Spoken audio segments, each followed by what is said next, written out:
Hari ini aku mau masak pindang patin kuah kuning, tapi nggak ada nanas. Gimana nih? Gak jadi masalah, karena hidup juga nggak harus selalu lengkap kan, buat tetap bisa dinikmati.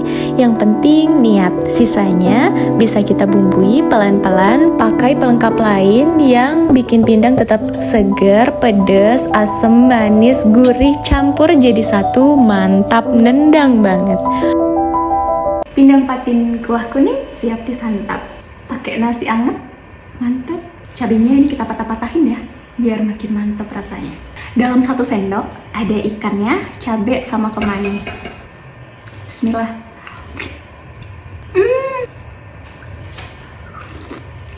Pindang ikan patin simpel kuah kuning bareng aku Rifki. Yuk kita racik rasa buat hari ini.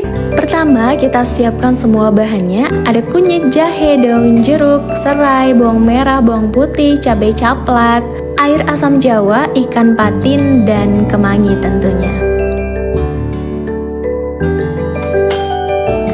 Tips penting nih, kita geprek dulu serai dan jahenya.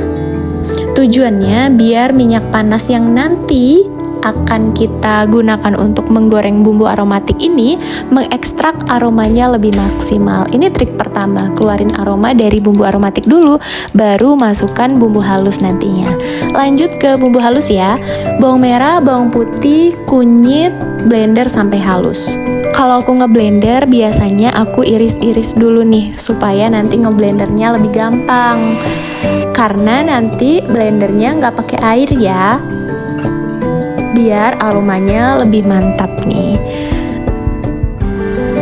Setelah kita siapkan semuanya, panaskan sedikit minyak, masukkan bumbu aromatik dulu ya.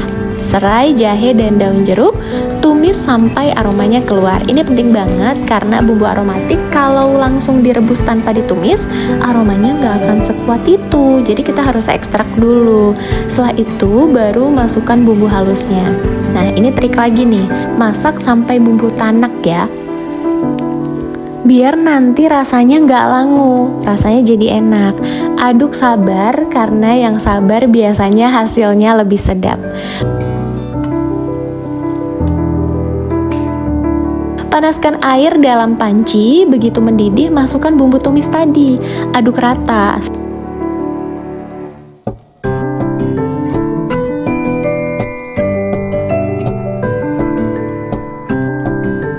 Sekarang saatnya masukin ikan patinnya. Masukinnya pelan-pelan, tambahkan air asam jawa, garam, gula, dan penyedap secukupnya. Tes rasa ya. Kalau kamu punya belimbing wuluh, itu lebih mantap. Jadi nggak usah pakai air asam jawa lagi. Lagi-lagi nih, trik catatan penting. Jangan aduk ikan terlalu sering, apalagi kalau ikannya besar. Karena ikan patin itu lembut, gampang hancur kalau sering diaduk. Cukup goyangkan panci sedikit aja, atau aduk-aduk air pakai spatula sebentar aja. Kasih dia ruang untuk masak dengan tenang. Masukkan irisan tomat dan yang terakhir daun kemangi. Irisan tomat dan daun kemangi dimasukinnya kalau ikannya sudah mau diangkat. Jadi cukup sebentar aja, kira-kira 2 detik saja sudah cukup, supaya tomat dan daun kemangi terus terjaga kesegarannya. Kemangi ini penutup yang sempurna. Dia nggak banyak ngomong, tapi bikin masakan terasa lebih sedap. Aduh, apa deh. Dan jadi deh, pindang patin kuah kuning tanpa nanas, tapi tetap menghangatkan dan menyegarkan. 1 sendok nasi, 1 potong ikan, 1 lembar kemangi, dan 1 serpihan rasa yang susah dijelaskan. Masak itu bukan cuma soal rasa, tapi juga soal cerita. Setiap langkah ada tujuannya, setiap bumbu punya waktu keluarnya. Seperti hidup, semua punya waktunya sendiri-sendiri.